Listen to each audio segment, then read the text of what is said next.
Joy to be invited to come here and be with you all for the celebration of Christmas. This is my wife. Her name is Benny, and she's from Nagaland.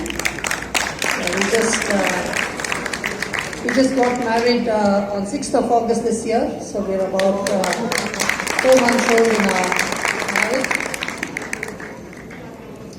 and I would request if there's a bit of silence there, please.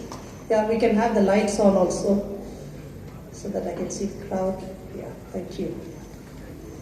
And we decided to have a very simple wedding. Both of us, we are simple people.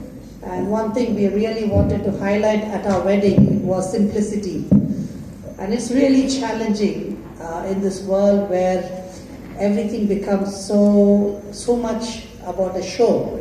Like a friend of mine was telling of how his cousin, she spent 18 lakhs on her sari for the wedding. Or people talk about wedding and then they talk about food and what was there and how much did you eat and what all. And in a place where wedding is all about show off, how to keep it simple is very challenging. And so we decided and we sat down, we thought through.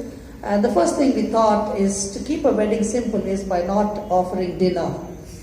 So we chose not to offer dinner at our wedding. One was also because we could cut down the cost, but also how to keep a wedding memorable. You see, any wedding you go, they always talk about the food. Food takes the biggest priority. No matter how bad the program is, at the end, if the food was good, they at least have a good memory to leave. But then, how long can you keep on comparing from one biryani to the other biryani? It just goes on, right? So we decided not to serve dinner because, you go for a good wedding, good food, the memory will only last for a week or 2 weeks and then it's gone. Whereas any wedding you go, they'll always say, okay, the food is good, but remember, Benny's wedding, they didn't serve food. So they'll always remember us at every wedding they go, is they'll always talk about the wedding that they did not receive any food. So that was one of the ways we kept our wedding simple. And the other one was cars. You see, most of the people don't own a BMW or a Benz car, but on the day of the wedding, they always come in this particular luxury car, which is a fake thing, right? So you just pay for a day and then pretend as though you own the Benz car. And so we decided, how can we keep it something simple that people will remember? So we went through different things, and there's so many friends of mine who had fancy cars. So finally we decided to use 2 auto rickshaws to go for a wedding. And it was amazing how people stood in the line and they took pictures with the auto rickshaw as though they've never seen it before. So it was very interesting, even Indians standing in line to take pictures. But I want to tell you, there's so much of beauty in simplicity that we have forgotten in today's world. I don't know, who was the cricketer who does not use any smartphone? Remember? Yeah, and he's not much even in the public media, but recently they spoke about him that he has nothing of these. And that was amazing. It's a challenge to even think in today's world that you could still live a simple life. And celebration of Christmas is exactly that. Actually, is God, who had everything in this world, gave up all those fancy lifestyle there. I don't know what lifestyle is in heaven, but he was willing to be born on this earth and take up a very simple lifestyle and a place of sin, and he was a God without sin, so that you and I can have eternal life by not having sin in our lives. So that's the simple message of Christmas, actually. And I want to tell you, there's so much of amazing beauty in simplicity, and that's one thing we have chosen to live.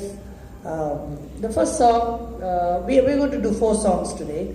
2, my wife will sing and I'll play the guitar, and the other 2, one on my guitar and one on the pan flute. The first piece is called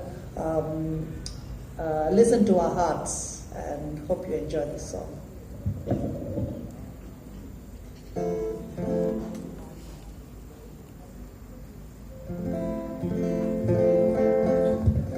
Chill, chill, chill,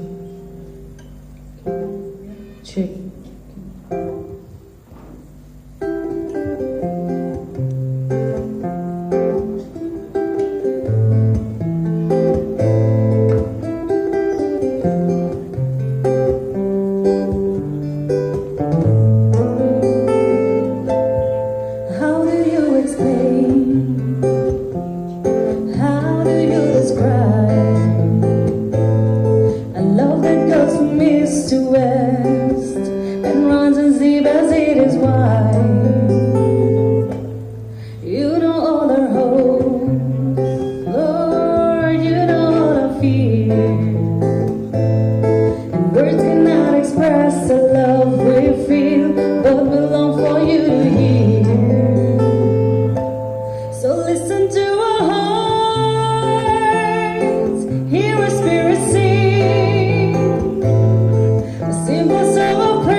We are sitting in the midst of all the educated, brainy people of India. I guess, IIT is a dream for many people.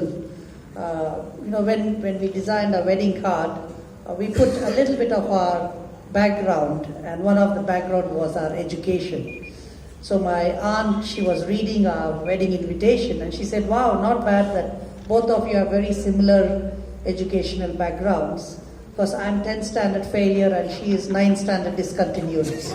Actually, So, both of us don't come from very educated backgrounds, but you see that what God could do with the little that we have learned, and it's amazing the journey that we have journeyed in this world.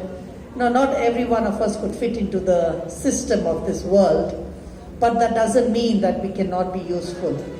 And I want to encourage you here. I know that IIT can be very competitive, but in the midst of that competition, if you have failed to recognize that you have a purpose in life, you have just lost it. No point.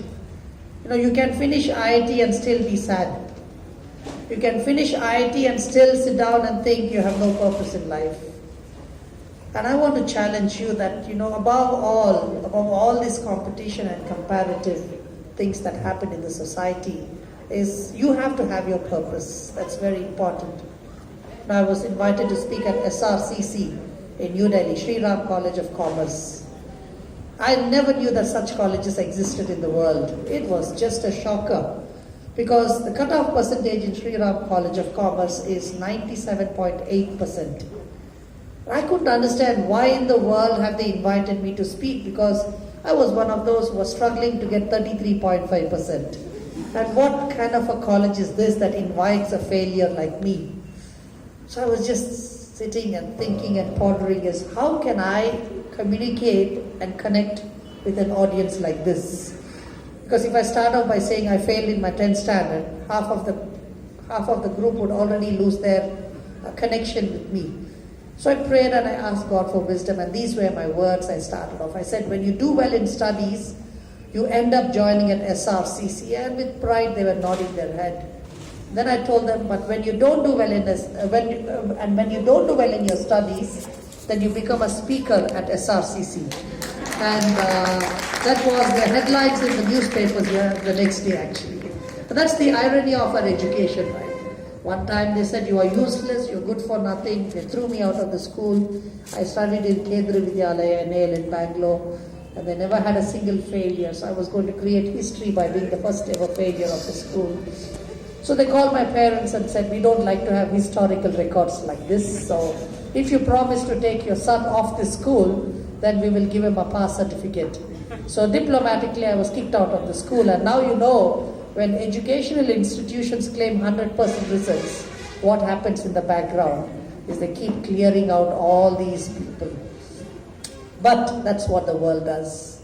But I'll tell you one thing is that in the midst of our broken lives, in the midst of our failures, when we failed our families, our society, my father being an aerospace scientist and being the firstborn in the family, I could not keep up to his expectations. And I grew up being called a failure, a useless one, a worthless one. And these were the titles that I was given. And I really struggled to live up to anything in this world. And my parents come from Andhra Pradesh originally. I was born and brought up in Bangalore. And the worst season of my life was when we used to have these family gatherings once a year. For vacation, we would come to Andhra Pradesh. And that's the worst of the worst for me. Because all the relatives will show off their children, their potential, what they've achieved, whether they can sing and dance and speak things off. And I was one of those who had no talent of anything. My cousin, he had memorized the entire train timetable of India. And so they showed off. You could tell any name of any train, he would tell you all the details. And they would say, look at him, he could do that. And I had my own thoughts. And my question was, why do you want to memorize the entire train timetable when you have it in the form of a book? What's the point of memorizing? And then I said, in any ways, how can you predict when the train really arrives in India? Because the timetable says one thing, but the train arrives in its own sweet time.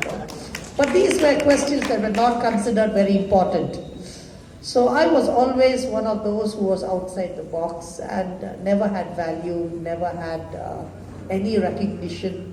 So I grew up as a very lonely person. I grew up as a total failure where nobody wanted me. The only talent that I had was my signature. My signature is the only artistic thing in my life because it's a combination of my father, my mother and my principal. Because I used to forge signatures and I was so good at forging signatures that even my own principal could not find out whether it was she or me signing it.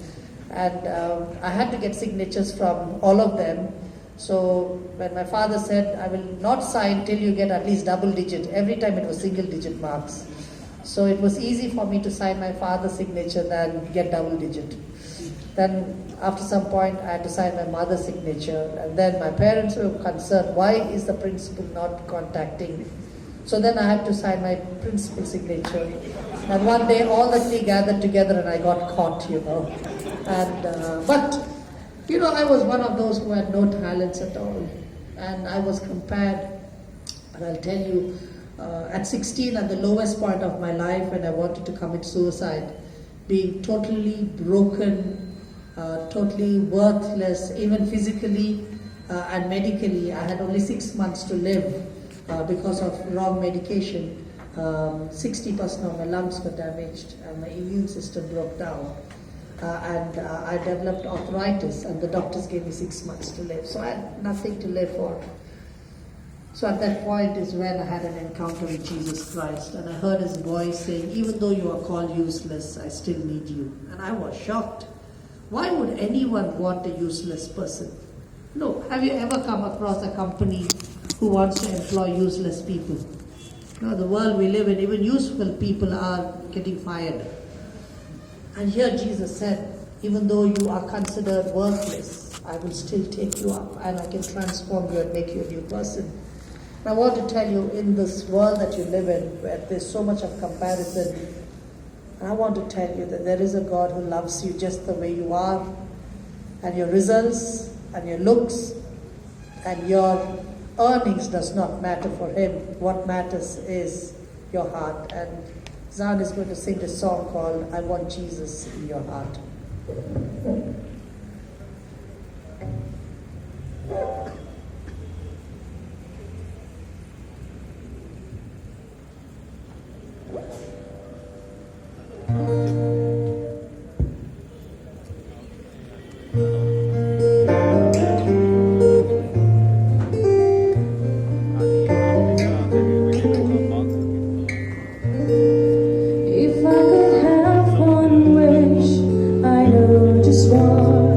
I'd like to find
You see, we all have dreams in life, and some dreams come true and some don't.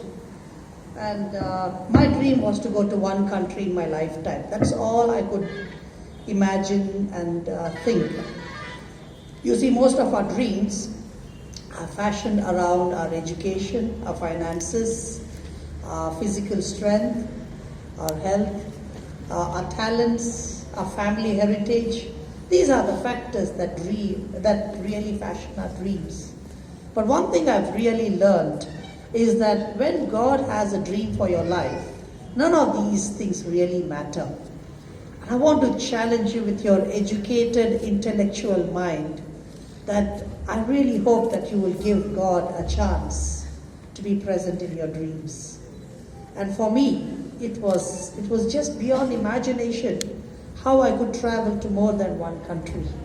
And in 2002, God had given me this beautiful vision, this dream, to travel to every country by 2010. And I said, God, how is this really possible? I only have 1,000 rupees a month while working with YWAM at the time. I have an Indian passport which requires visas to almost every country at the time. My health is so weak, and historically till today, there's never ever been a musician who's been to every country, whether it is Michael Jackson or Mariah Carey or Shakira or A. Rahman or anyone for that matter. So when you don't even have historical records, how is this really physically possible?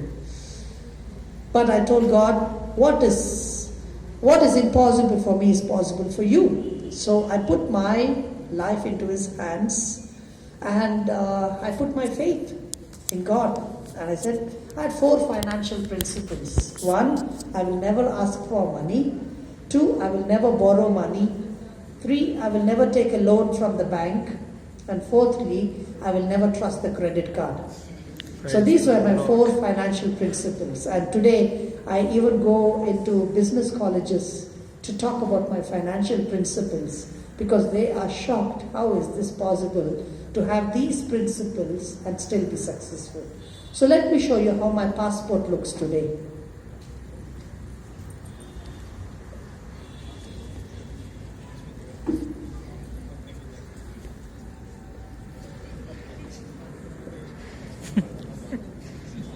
So this is my one passport, and it's a combination of 15 books inside, and this is the proof of how I travel to every country in the world. Now my favorite part of carrying this passport is at the immigration desk. And whenever I put my passport across the counter, you must see the facial expression of the officer. He is confused, perplexed, doesn't know what to do. And some of the smart ones would say, sir, please don't come as a family, come one person at a time. And when I tell them that I am this one person, they are shocked. They'll ask me, the question is, where do you get the money to travel? That's the first question. When I meet a president, when I meet a prime minister, when I meet a king or the immigration officer, the first question they ask me, even Rishi Kapoor, when he saw the passports, first question he asked me is, where do you get the money to travel? I want to tell you that don't ever think that money is the ultimate decider for our dreams to come true. That is not true. Money does play a role, but money is not everything.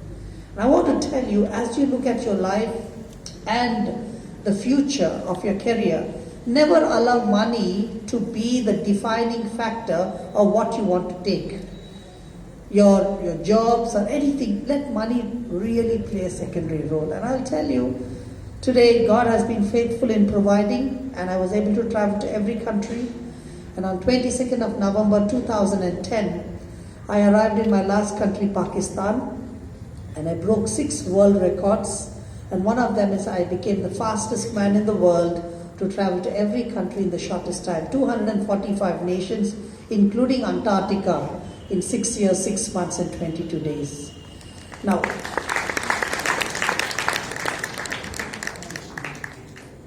just getting to Antarctica was a challenge, because it takes about 69 hours of flying time from India to Antarctica and back. So if you want to understand how I felt, sit in a chair or on a chair for about 69 hours. Just sit there. And that's how much time it would take to go to Antarctica and come back. And the temperature there goes down to minus 60 degrees Celsius. The wind is 300 kilometers an hour. Really a challenging, treacherous climate there. So after I finished performing for the geologists there, I wanted to go and see the penguins. So I told the guide, please show me the penguins. So he took me to the penguins and I wanted to get a picture with the penguins. And I asked him, how close can I go? He says, actually the penguins sound like that actually. Almost close to that sound actually. But anyways, so I asked the guide, how close can I go and take a picture? He said, as close as you want. I said, what if the penguin bites me? He says, no, the penguin thinks that you're another penguin. Because there's no competition for penguins in the land. So, and it was just an amazing experience to go to that place, you know. And traveling was something amazing. And I want to tell you, save some money and travel. Travel and just get adventurous. You will just be amazed at the culture that's out there, and what you would learn is just priceless. So do that, and I've enjoyed my travels to all these countries, and what a joy that I have is my job takes me to the nations, to cultures, and it's very, very interesting. Like I went to one little country called Pitcairn Island. Pitcairn Island is the most remote country in the world. From the nearest airport, it takes 2 days by boat. But the boat is available only once in 3 months. So I was going to do the first concert in 200 years. So I was so excited and I went there in the South Pacific. And just before the concert, the organizer comes and says, sir, you will not believe this is the largest gathering we have ever had. I said, what do you mean? He said the entire population of the country is 66 people and 52 people have come for the concert. That is 80% of the country that has come for the concert. So that's the only country where 80% can fit into one room actually, you know. But what a fascinating experience. And I want to tell you that there's so much of beauty in life. There's so much that we can enjoy this gift of life. And just don't live for the sake of money or for the sake of some job that's there, but just enjoy this gift of life. And I want to tell you, for me, the day I asked Jesus to come into my heart was the day I started to really live a purpose-filled life. I'm going to play this song which I played in Gachibowli for the World Military Games actually, Gachibowli Stadium. It was the largest military games ever, they said. So this song is called I Stand Amazed in the Presence of Jesus the Nazarene.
I'm going to play my last piece for you on this instrument called the pan flute.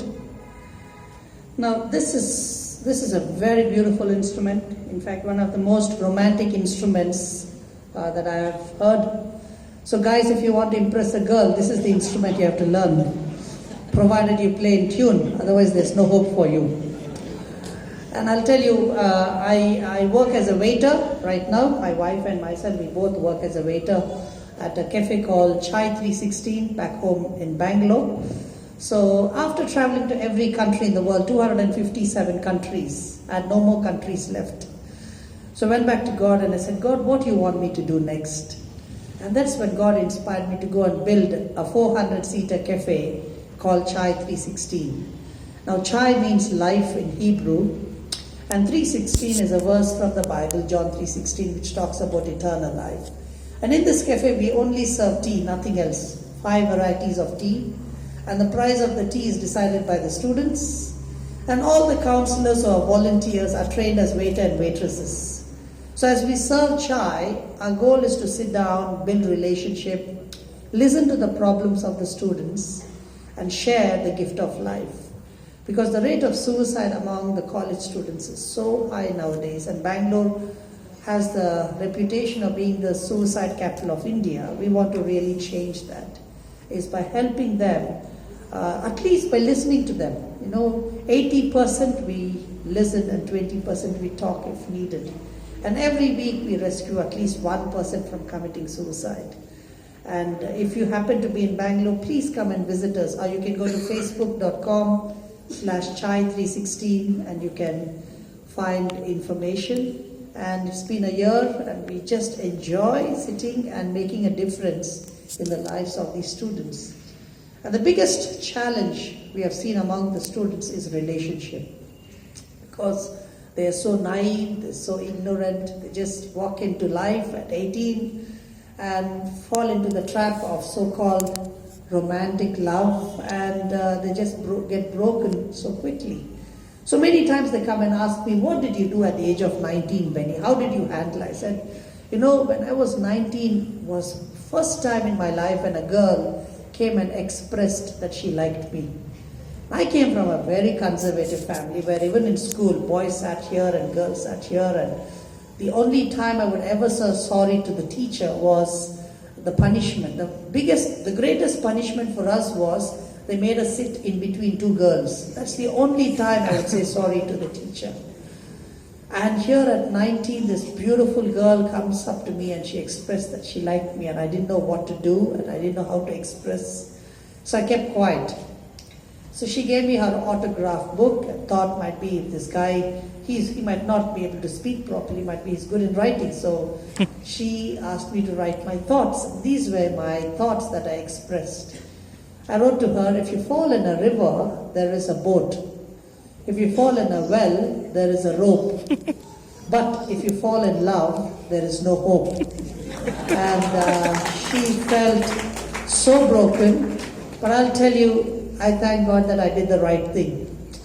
And instead I spent more time on my guitar and I practiced, and I was able to utilize my time. And I want to tell you, friends, you're here to study, most of you I think, and utilize your time for what you're called for. 19 or 20, I don't know how old you are, but I'll tell you, this is not the age to really plan a family. Just focus on what you have called for, and at the right season, you will meet the right person, and then you're ready for a relationship that leads towards marriage. And that's what happened to me, is I was able to focus my life. 3 things I had to give up in order to travel, because I travel extensively. In a year, I would travel 50 countries. Sometimes I was in 4 countries in one day. It's not easy.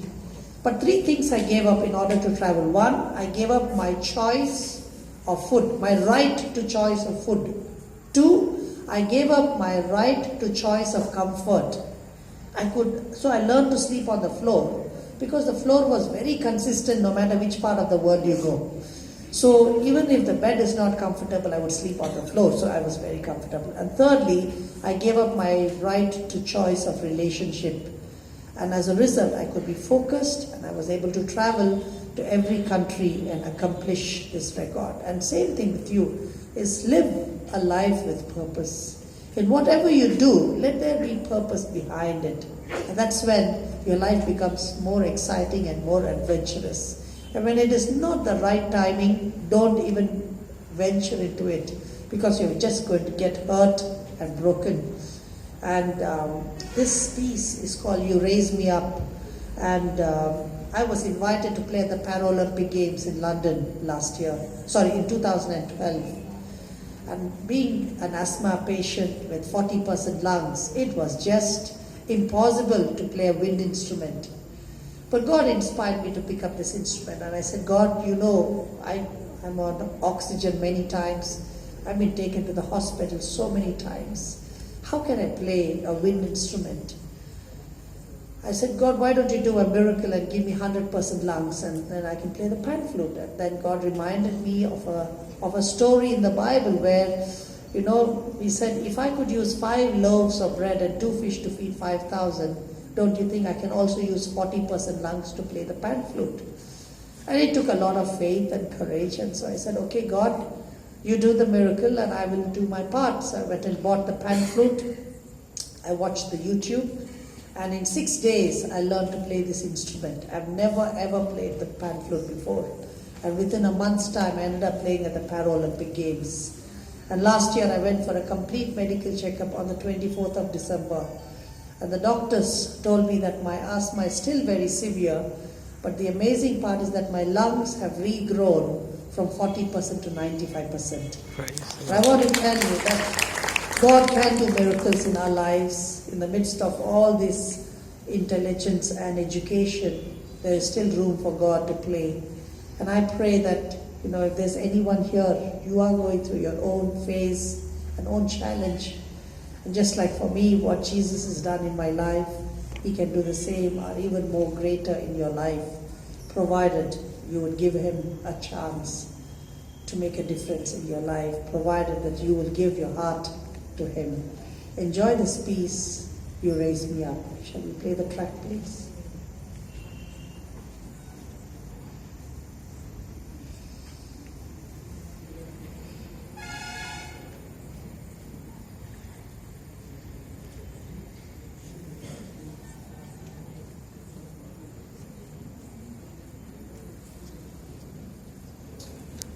There's nobody here to play?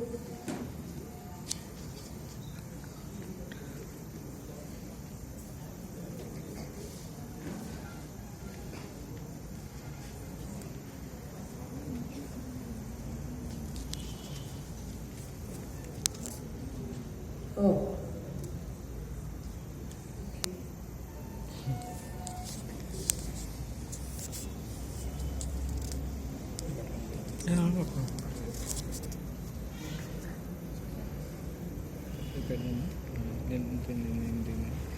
Seems like there's a technical problem.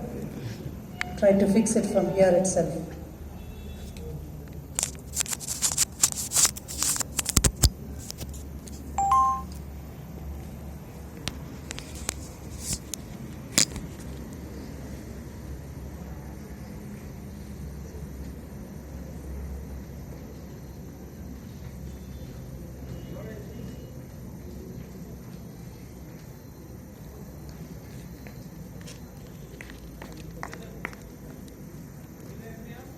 Yeah.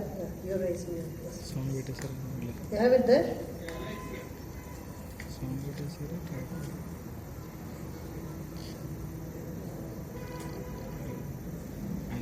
You can just play it from there, please.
hand over the rest of the time to the next person. But just want to tell you, this is the story of Christmas.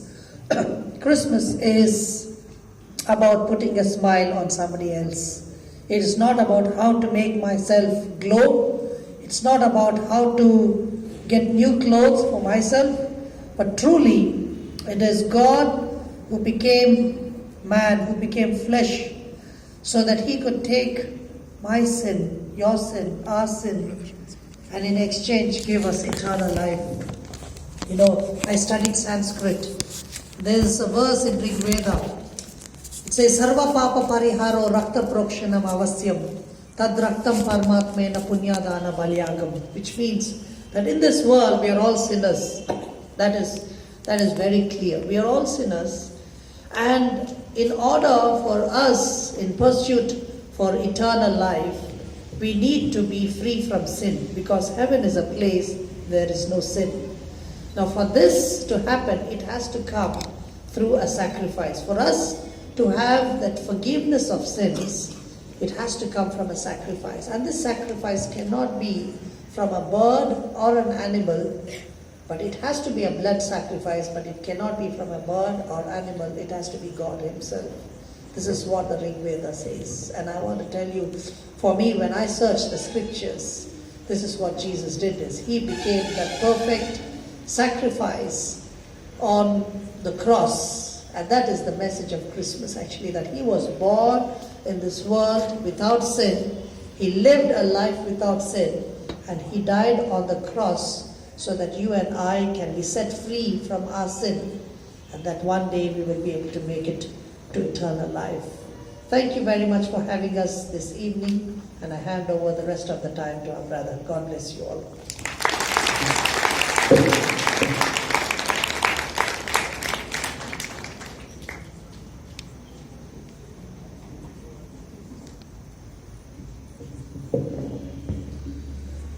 Thank you so much, brother, for enlightening us, making us realize that when we give our little hearts to God wholeheartedly, God will use it for his glory. Education, money, status, all that becomes secondary when we put God first in our lives.